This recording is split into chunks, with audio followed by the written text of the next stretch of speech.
In this extremity, they were like two goldfish in a bowl from which all the water had been drawn. They could not even swim across to each other. Gloria would be 26 in May. There was nothing she had said that she wanted, except to be young and beautiful for a long time, to be gay and happy, and to have money and love. She wanted what most women want, but she wanted it much more fiercely and passionately. She had been married over 2 years. At first, there had been days of serene understanding, rising to ecstasies of proprietorship and pride. Alternating with these periods had occurred sporadic hates, enduring a short hour, and forgetfulness lasting no longer than an afternoon.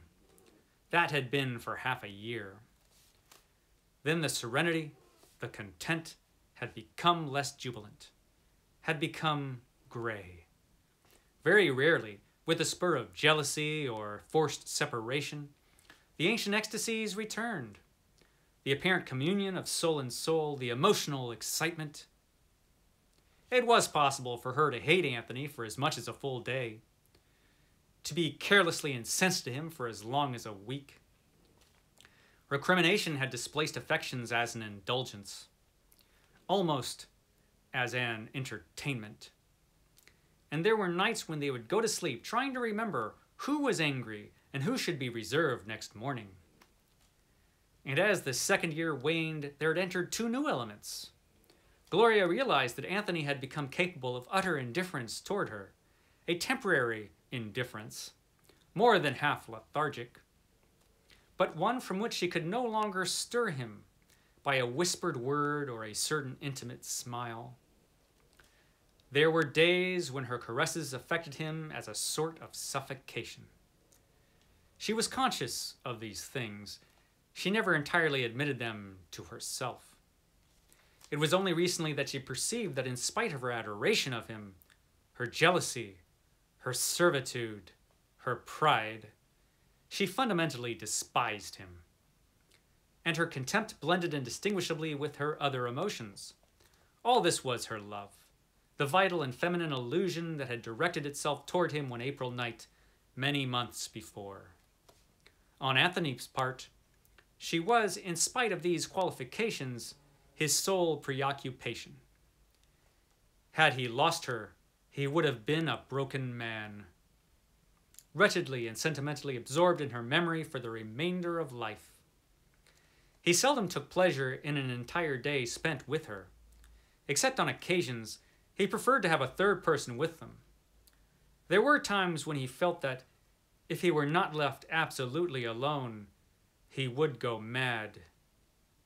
There were a few times when he definitely hated her. That, my friends, is from F. Scott Fitzgerald's The Beautiful and Damned, your Sunday Penguin for today. Hello, my friends, hello, and welcome to stately Vaughan Manor. And today, it is your Sunday Penguin, when I'll be talking about F. Scott Fitzgerald and this book, The Beautiful and the Damned. This is one of the really lovely editions that Penguin Classics put out a few years ago of F. Scott Fitzgerald's works. I have a few of these. I don't have all of them, but I got a few, and they're really, really nice. This book was published by Scribner's in 1922. It was his second book. I like F. Scott Fitzgerald an awful lot. You wouldn't think I would, but I do. I really, really like Fitzgerald. I've read all of his books. It's kind of sad when I finally reached the point where I had read everything that he had written, at least everything that was published. I like him an awful lot. He's a really, really good writer, F. Scott Fitzgerald. And this book is a really good one. I found that his novels have gotten better and better as they've gone along, more or less. And this one stars Anthony Patch, a great Fitzgerald-y name. It's not the best name that Fitzgerald came up with for a main character of one of his novels, that would almost certainly be Dick Diver. Dick Diver, that you can find in Tender is the Night. This is actually my favorite Fitzgerald novel, and it might be his best one. For a long time, I thought that The Great Gatsby was the best, but I've been reconsidering that. It is kind of a toss-up. They're both really, really good in their own way. But you know what? After deep thinking and severe consideration, I think this might be the best thing this guy ever wrote. Let me know what you think, those of you who have read Fitzgerald. What do you think his best book was? I think it might be this one, actually.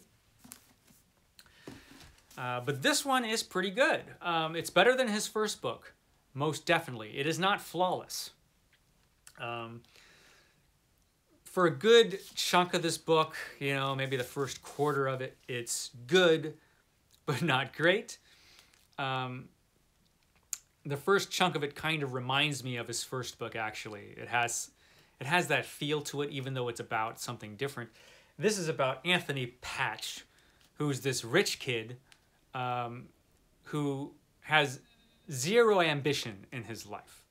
He has kind of an artistic temperament, but no artistic talent, which is kind of a tragedy in and of itself. But he's this rich kid, and he has no ambition, really. Not a lot of talent for anything, this poor guy. And he doesn't really have a lot of ambition, and he can't force himself into having ambition because he's just figuring that he's going to inherit his grandfather's money, who's this totally rich guy.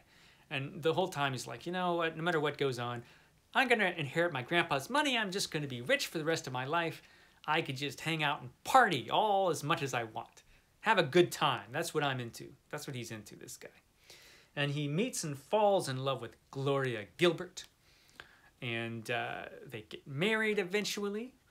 And they just live a life of partying, fun, and dissipation. Alcoholism plays a pretty big part of this story. Something that Fitzgerald unfortunately knew quite a bit about. And so, yeah, they do a lot of partying. And like I said, this is a good book for a bit of a way. And hey, you over there. I'm trying to do a video over here. She doesn't even care. Hold up a minute. Hey, I need you to be good. Can you be good? Can you be good for 5 seconds of your life so I could finish this video? I'm trying to talk about the beautiful and the damned. I am. So you be good, okay? No growling, no barking, no carrying on, okay? Be a good dog for once in your little life. Can you do it? Can you be good? Can't. Can't be good.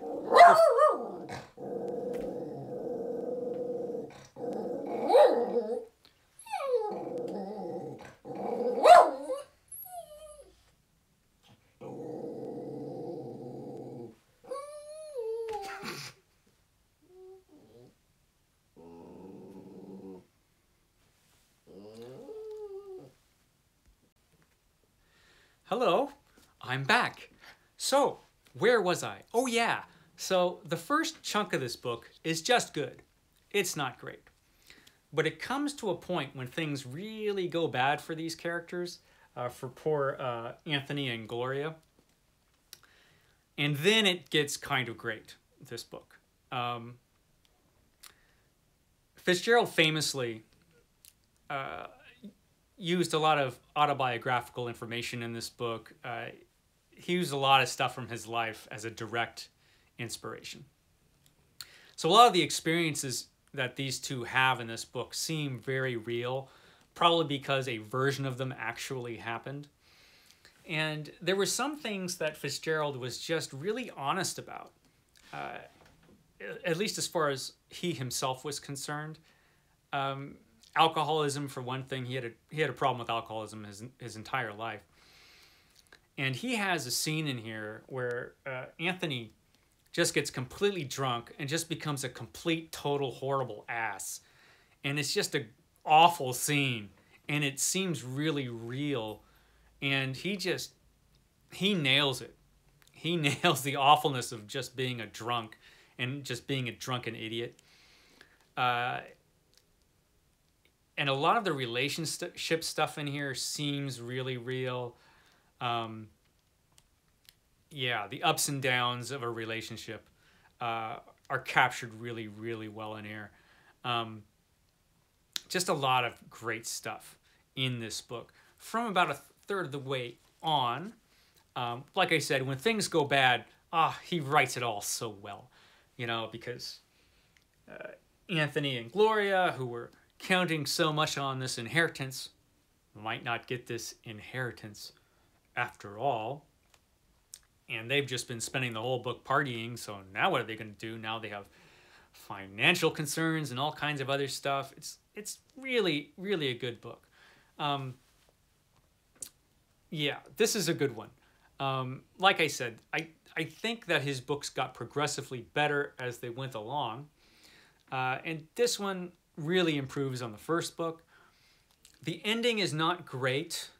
The last couple pages, like the finale of this book, doesn't really ring true. It seems like a really melodramatic and kind of moral, like some kind of moral allegory or something, and it just doesn't work. It just seems false after everything that came before it.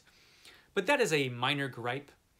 And like I said, famously, he took a lot of the events in this book from his own marriage to Zelda Fitzgerald. But it wasn't, and people have taken this as being kind of like an autobiography or a memoir. It's not. It's a novel.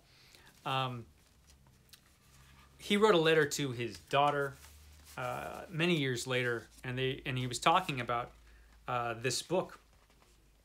And this is what he wrote to his daughter. Gloria was a much more trivial and vulgar person than your mother. I can't really say there was much resemblance except in the beauty and certain terms of expression she used. And also I naturally used many circumstantial events from our early married life. However, the emphases were entirely different. We had a much better time than Anthony and Gloria had. I hope so. I hope he did. I hope they had a great time. I know they didn't the entire way, but I hope they had some fun in the 20s. I really do. I like this book a lot. The Beautiful and Damned. I highly recommend it. I recommend every book that this guy wrote. Like I said, I love this guy's writing. I love Fitzgerald. I will be rereading Fitzgerald's work the rest of my life. I know it. He's just fabulous to me. And yeah, so if those of you who have read this, tell me what you might think about it. I'm kind of curious what people think of Fitzgerald nowadays. I've read some reviews mostly about The Great Gatsby. People were like, The Great Gatsby wasn't all that. I was expecting it to be so much better. It was great, The Great Gatsby, by the way. Any of you bad-talking Gatsby are wrong. I think he was fantastic, but let me know what you think. I'm curious. So yeah, that is your Dog Interrupted Sunday Penguin for today.